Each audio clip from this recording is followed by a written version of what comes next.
Hey guys, to help run the forums, host the website, and travel, we've introduced a universal service fee for in-depth coverage, including this video. My goal is to be unbiased and transparent. It's a privilege to serve you. This is not an endorsement. Let's get into it. Hey guys, we're hanging out in Simi Valley, California, and we're checking out some new ones from IZIP. So what we got here is the Brio, E3 Brio. It's the first time I'm seeing this model, and it brings a lot of value. It's $16.99, so it's definitely in that more affordable price point, but you still get these plastic fenders. They are somewhat adjustable. It can be a little bit tricky, in my experience, to get them, just perfectly straight, but once you do, they don't really rattle a whole lot because they've got these extra support struts, and I love how in the rear it actually connects to that rack as well, along with there and there. So, it's in some ways it's a cheaper fender. It's not like an aluminum alloy one that's corrugated for extra strength, but they're going to be a little bit lighter weight as a result and somewhat flexible. If you bump them, they won't rust if you scratch them. And again, it's just going to keep you dry as you pedal along.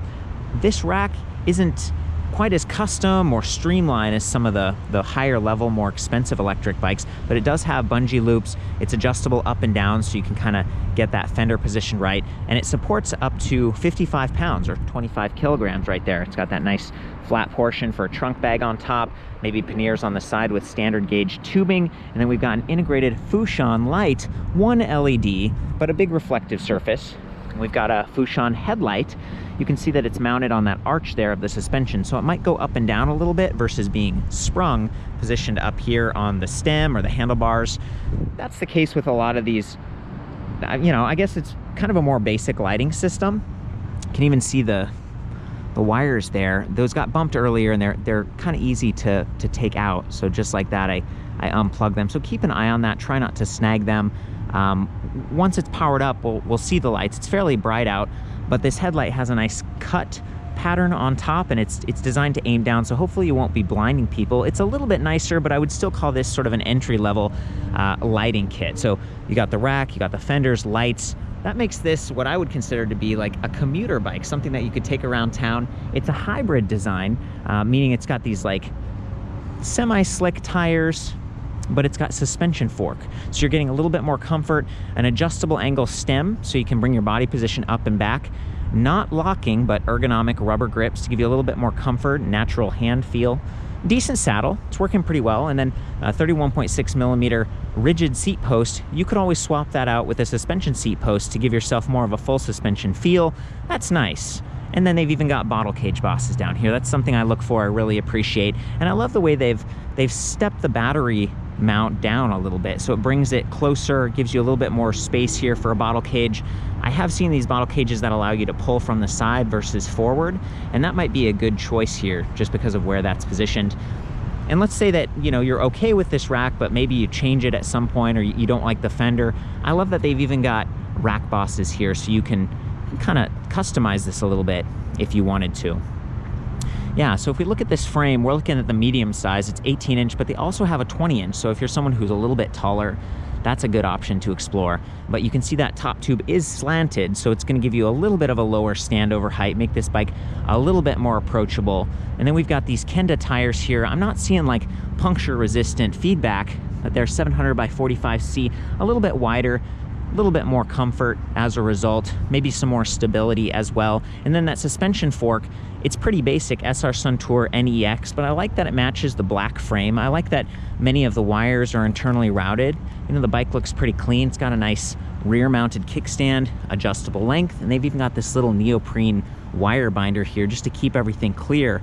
The disc brake caliper is mounted down versus up here on the seat stay, and that gives the cables just a little bit more tucked in out of the way, and they're not going to impede the rack right there. So I really appreciate that. Disc brakes are mechanical in this case, so they're a little bit easier to adjust by the end user versus hydraulic, which in my opinion they're a little bit easier to actuate. They don't require as much force or strength, but then you might have to go to a shop to get them bled. So it's cheaper, a little bit more affordable, but they've got 180 millimeter rotors that give you a nice mechanical advantage, a little bit larger versus 160 that might not cool as quickly or might require even more hand effort. If we come back up here and we look at the levers, these are 2-finger levers, which you know, I was kind of surprised. I was expecting them to be a little bit longer, considering that they're mechanical versus hydraulic. But then again, we've got those 180 millimeter rotors. Things kind of balance out. It gets the job done, it works. I like that we've got a black hub, black spokes. Everything on this bike is black. It blends in, and coming back to those wires and everything being internally routed, this is pretty great for a bike that's like $1,700 bucks. And the suspension fork is a little bit adjustable under these plastic caps. There's a little knob, like a dial. You kind of have to pull them up and pop it off, and you can adjust that dial to reduce or increase the preload. So you could preload this for your body weight. If you're someone who's a little bit heavier, it won't just be like kind of sloppy and loose feeling. It could be a little bit more firm. So I really appreciate that. I think I actually broke this one when I pulled it off, so be careful. You can see those little plastic pieces. You might need to glue that back on, but they are designed to come off, and I really wanted to show you that. There we go. We've got another IZIP electric bike back here. This one's the TRLZ, the Trails, and it doesn't have the plastic caps. It's got longer travel. This might be closer to 80 or 100 millimeters of travel versus, I'm guessing, about 60 millimeters over here. They're fairly narrow stanchions. They aren't anodized or really upgraded like you might see on a higher end mountain bike that costs more, but they get the job done. And again, with that adjustable angle stem, it's a quill stem, kind of goes up and down. The low rise bars here, the ergonomic grips. It's a pretty comfortable bike depending on how you set it up. And that's what I look for when I'm thinking about commuting, cruising around town. The pedals, fairly basic, Welgo, plastic. They give you a good amount of traction. They're not going to be quite as firm or wide as something like the aluminum alloy or magnesium Welgos, but it's a touch point that you could upgrade pretty affordably. The drivetrain, you might notice this big plastic cover here. It's SR Suntour motor and controller system. This is brand new to me, so I'm looking at this and it's like interesting. They kind of, it's a guide actually. When you look at the inside, you can see there's 2 of these plastic plates so that the chain won't bounce off quite as easily. You won't get those derailments as easily. And then we've got this alloy chain cover to protect your pants, which is good because I am wearing pants today. And then Shimano tourney derailleur. This is entry-level component right here. It's fairly basic. It doesn't have a clutch or anything. It might weigh a little bit more and require a little bit more tune-up action over time when you're riding. But the cassette has 7 speeds, 12 to 28. So a lot of times I'm looking at electric bikes that have like 11 to 32 or 11 to 42. This one's 12 to 28.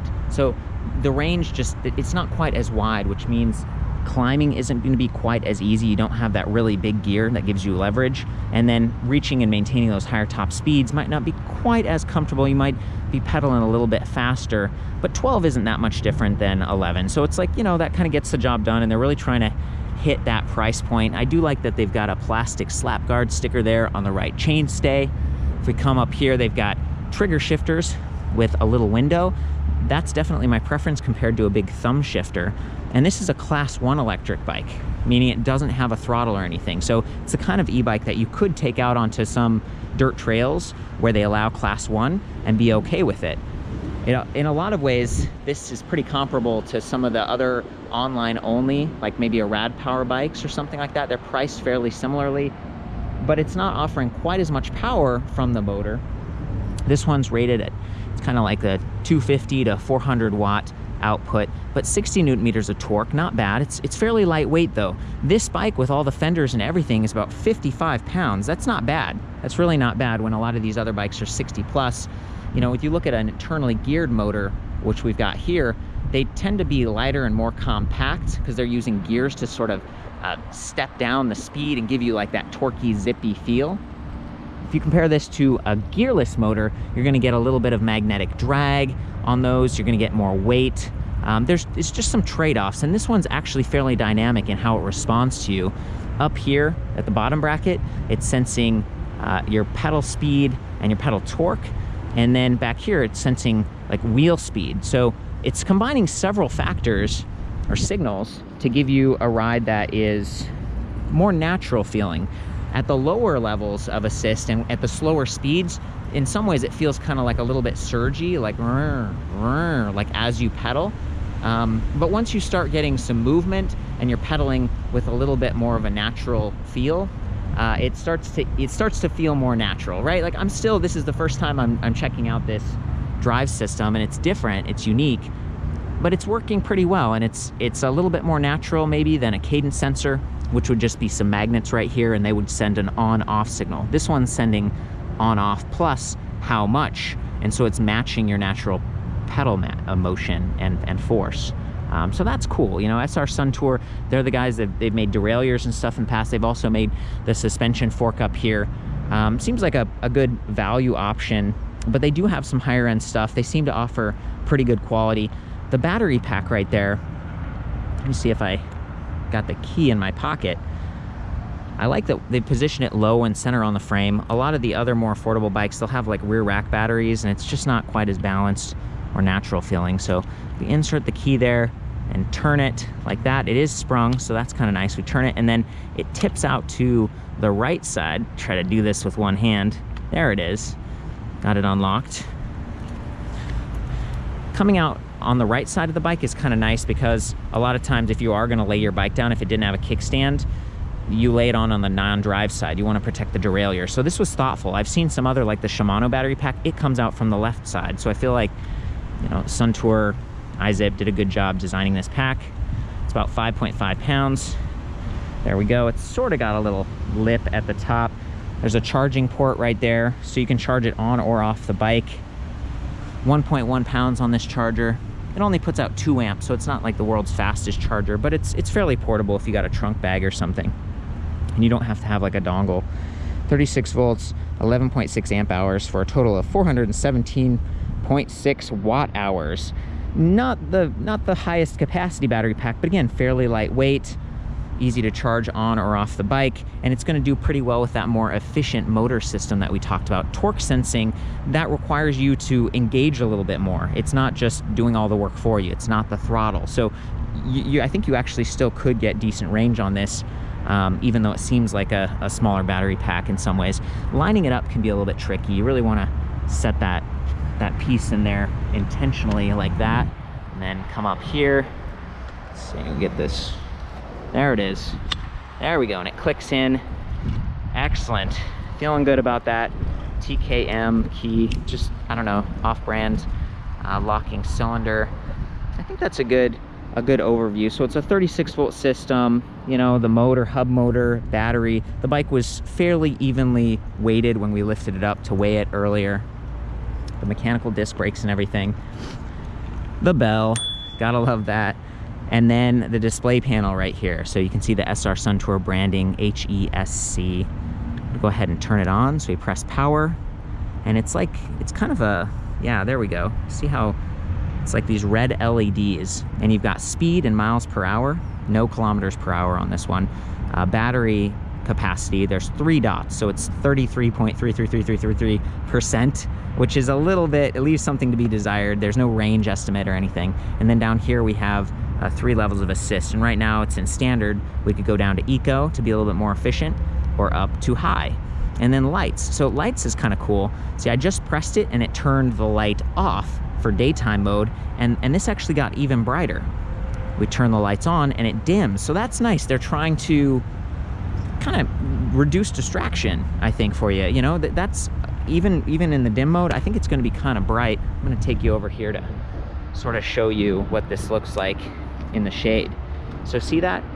It really pops, and on video you might be seeing like a blinking motion, it's strobing, and that might be just a conflict with my camera capture speed. But now we're going to turn the lights off and see how it went bright.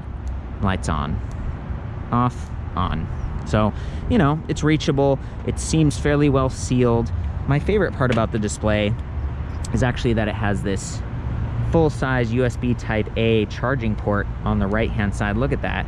And I did plug my iPhone in and it did charge. So my guess is, it says 5 volts, but my guess is that it puts out maybe 1 amp. A lot of times 500 milliamps isn't enough to charge, but you know, here's what that rear light looks like with the single LED.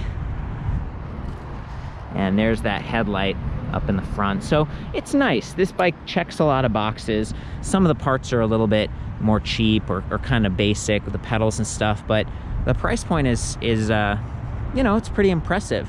I think I'm just gonna hop on this thing and do some riding. I'm gonna take it up to the highest level of assist so you can hear the motor, but the motor's actually kind of smooth and quiet. It's fairly satisfying. Okay, there we go.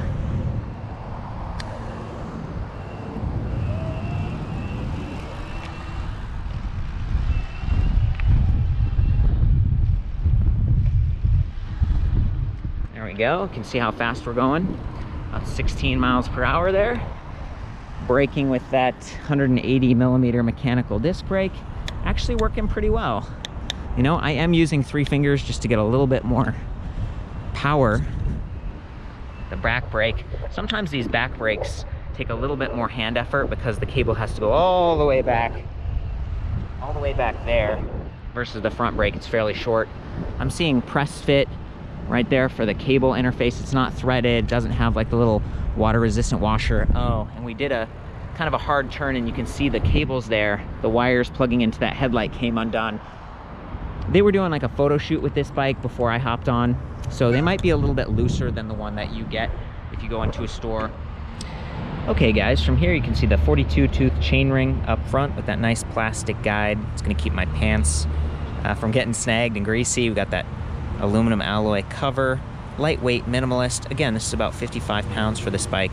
And then 12 to 28 tooth cassette in the rear, along with the SR Suntour brushless DC motor. And again, that's 250 to 400 watts, 60 Newton meters output is what they say. So I'm gonna go ahead and shift through. One of the advantages of a hub motor versus a mid-drive in this case is when you shift gears, it's sort of independent. You're not gonna be putting as much pressure and wear on the chain or those sprockets. You still want to ease off when you shift gears just to have that nice smooth shifting, but the drive system is kind of separate in that hub motor. So let's do it. I'm going to be in the highest level of assist, so it will be the most pronounced. I'm going to pedal pretty naturally.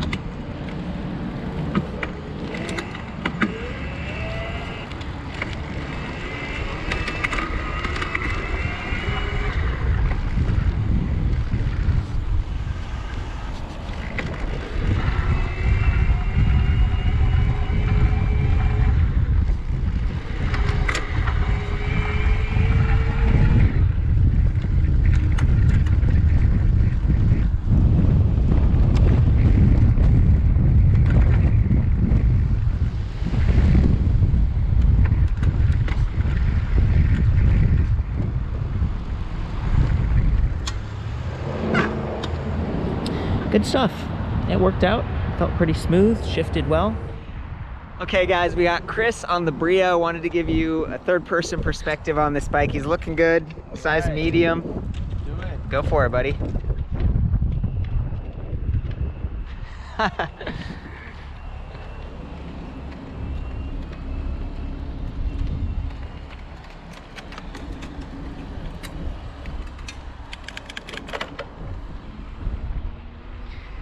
Said the mechanical disc brakes were feeling pretty good.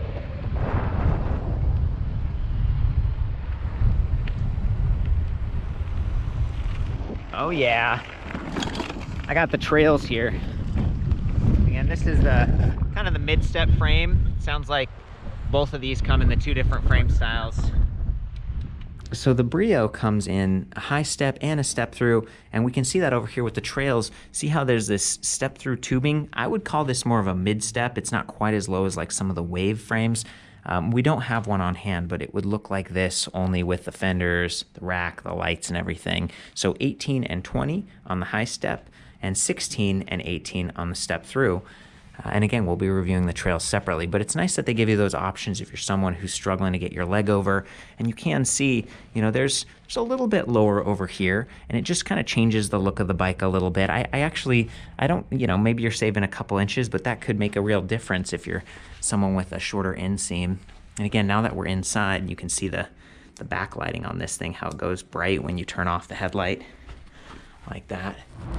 So we've been doing a fair bit of riding, and one thing that I noticed that I wanted to share with you guys is with this Suntour system, it seems like when you're turning it on, it might make a lot of sense just to not be moving or not be putting pressure on the system, because it could be measuring your torque and speed at that time. So that's a good tip just as you're starting out, to kind of let the bike do its thing. It boots up pretty quickly. Then that might make it a little bit more consistent. I was getting some kind of error earlier, and I think it might have resulted from that. IZIP is carried by a fairly large network of dealers in the United States and Canada. And that's an advantage because you can go in, you can get fitted, you can get some service and after purchase support, but they do sell direct as well. And then they even have some partnerships with Beeline. It's like a mobile bike delivery service. That's kind of nice because you could get a bike like this, maybe need a little bit of extra help setting it up. Apparently it comes like 95% assembled. And on this model, there's really not a lot to assemble. On this one, you might have to do something with the fenders and the rack and stuff, or straighten out that handlebar a little bit. But if you do need to go and get help at a shop, sometimes it can take a little bit of extra convincing or money if you didn't buy the bike there. So the fact that they do have some dealers that'll work with you and actually sell the bike, to me, that's a real advantage. So I think that's pretty good. They've checked a lot of boxes. The Suntour drive system is interesting, you know, and it's fairly satisfying. It's definitely a step forward in terms of I don't know, responsiveness compared to some of the basic like Bafang cadence sensor only systems. For the full write-up on this, I'll see you guys back at ElectricBikeReview.com. I welcome your feedback in the comments. Maybe you have some other questions. I'll do my best to answer them. And I am going to be reviewing some of the other IZIP bikes too in different conditions, like maybe a little bit of off-road with the trails over there. So, you know, have fun, ride safe, and we'll see you around.